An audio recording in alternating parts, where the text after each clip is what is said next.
Okay, so some of you have asked about this this setup that I have with the GoPro and the MidX, and I figured I'd do a quick little video and show you how I set this up and how I balance this. So you'll notice that we have a GoPro. We have this special adapter here that I rigged up from Home Depot, and I've got some weights on either side so it's equally balanced. And I've got her pretty well balanced, so basically I can move her from side to side and it's not going to really change how it looks. That's the idea, is no matter what I do, I can get her to pretty much not move. So the way you get this scenario is balancing. The amount of weight down here, one of the ones that MidX comes from, and these little washers that you see me do here, Home Depot. This is the washers that they use for like the hurricanes, for the plywood and stuff. You'll find it. And this here is basically an aluminum thing you find also at Home Depot, very inexpensive. And one of the things that I did was I bought, let's see where that left it, some from like Michael's and stuff, this cork thing. The reason why this is important, because if you try to mount this GoPro, you notice how the MidX will have the cork here, which is important for hanging on. So if I were to go straight onto this metal, you'll notice that it doesn't stay; it just keeps sliding. So I ended up putting a little strip of cork, very easy to do, and that way it keeps it there. So anyways, so the idea is, how do I get this balance? There is this weight that's on here. I've weighed it. It is 420 grams, and that's including the weights. We have one of the MidX weights, and then the rest of these, let's see how many do I have. I think it's something like 15. 2, 4, 6, 8, hold on, 2, 4, 6, 8, 10, 12, 14, yeah, about 15 on either side.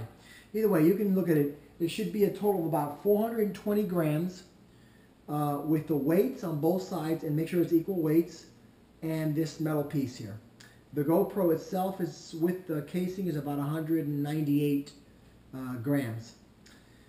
So yeah, so let me take this apart. What I want you to notice is this down here is a very important part here. This down here, I ended up, that's the only part that I ordered.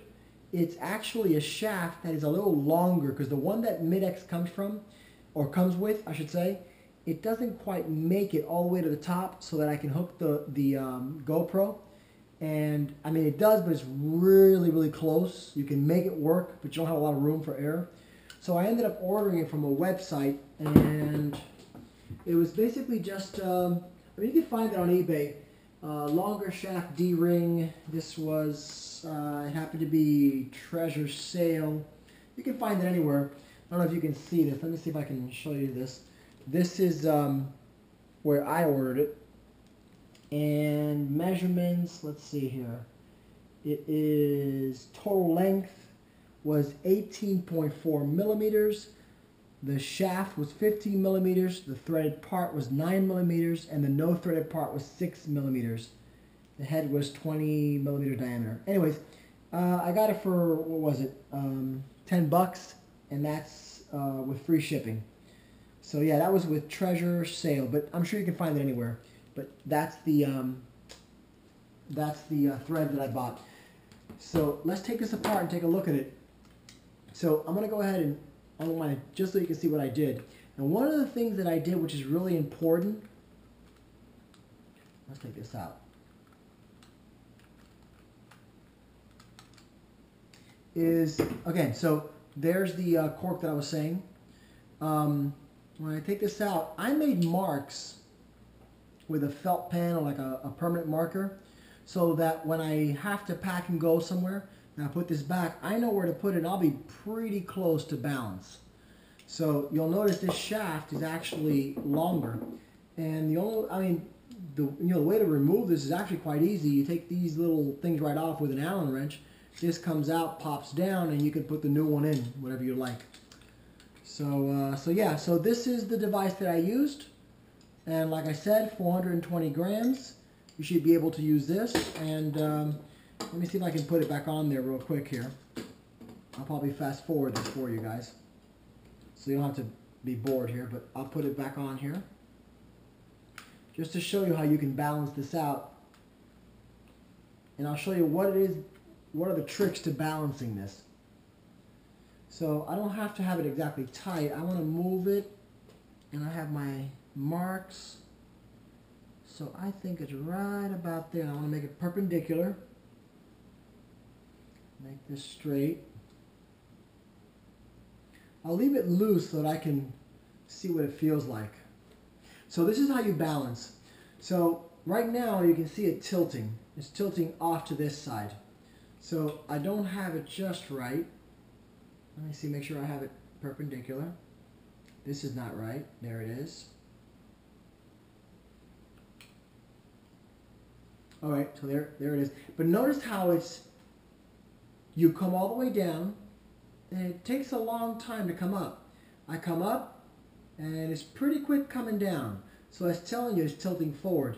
You have a couple of options. One way, if it's not that much, you can change the angle of the GoPro. That's one of the wonderful things about this type of adapter, the monopod, that you can change the angle. It won't change much of what you're seeing, and it can make a difference. And that may be just right there. Coming up, coming down. It's still tilting a little bit this way. The way to do that is you come across this way, let it drop. Notice how fast it is. Come this way. It's a little slow, so I should bring this out just a hair to match that. Okay, so coming up, coming down, coming over. I still find it fast. Still, let me bring it back this way. Takes a little time just to get it right, but once you get it, it won't take long once you get used to it. There it goes, slow down. And slow down. So the idea is that when you move this, the bottom should move with it. And that's pretty close. You can get pretty good filming already just like that. So no matter what you do, there it is, staying perfect. Just to show you a point, I'm going to take a weight. So, I mean, this is an enormous amount of weight. I'll put it in the bottom. I want to show you something. So if you do have excessive weight, how do you know? What happens is that when you move this across, this is so heavy it stays behind, and it does that. Then you'll notice this sort of a swinging action. And what's really happening in slow motion is as I move this over, this is so heavy it stays over here, and then eventually it catches up. So if you're doing that kind of a test, it's telling you you're top heavy. So that's why I like to put this weight already, which is 420 grams, and then I start with no weight, and I start adding weight until I get to the point where it is simply not moving, and it's matched. Once you have that, you're good to go. So no matter what you do, it's going to be right there for you. All right? So hopefully that gives you pretty good ideas. And again, 420 on the top. I've got one of the MidX there. I got one washer and half of a little washer. Again, you got to count probably the weight of the little nut and stuff and the bolt, but it's almost negligible. And I have it just slightly off center. Yours may be a little bit different. But there it is. Hopefully that helps and that answers your questions. And you can really use your GoPro and really do some nice, smooth filming. All right, see ya.